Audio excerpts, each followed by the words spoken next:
Alright guys, welcome back my channel. Asal Damiah. Yang belum subscribe my channel tu, subscribe guys. Yang belum like, belum share. Terus kalau tak kuat tu, sorry kita tak plan nak buat video. Jom tengok warna ni. Nampak? Tolok. Ni dia ada kat setahun yang setahun lebih. Bina ni.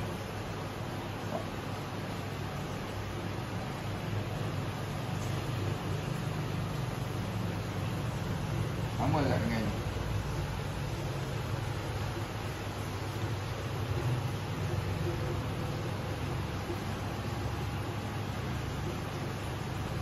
Okay guys, ni chili red dia rasa bau ni. Nampak jinak ni.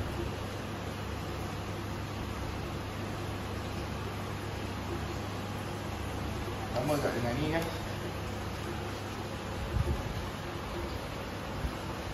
Ni dia bau. Bau dia liar sikit, nampak? Nampak? Bau dia liar sikit. Kalau dia lama dia jinak lah. Kalau dia bau dia liar sikit. Okey. Jom tengok lagi yang bau sampai ni kan.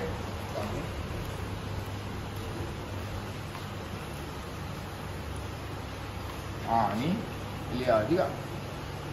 Tapi dia nak makan dia tak. Okey, spek dia baik padu.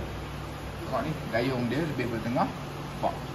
Genetik dia apa tu orang panggil tu, metrik dia kuat. Okey, kuat. Ekor kembang cantik. Genetik dia merah cepat. Okey. Macam ni, genetik macam baju. Nampak? Genetik dia.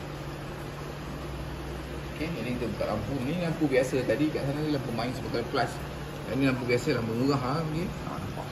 Ekor kembang dia, cun dia kan. Dayung lebih bertengah. Nampak? Kualiti dia. Dia macam ni tembak lagi 4x18 kali 18. Letak di satu-satu tu nampak lagi cun. So, lain dia punya apa, senyuk dia panjang semua okey. Very good ya. Cun dah sangat. Okey. Ni kita tutup lampu dia dekat lampu. Keadaan ni.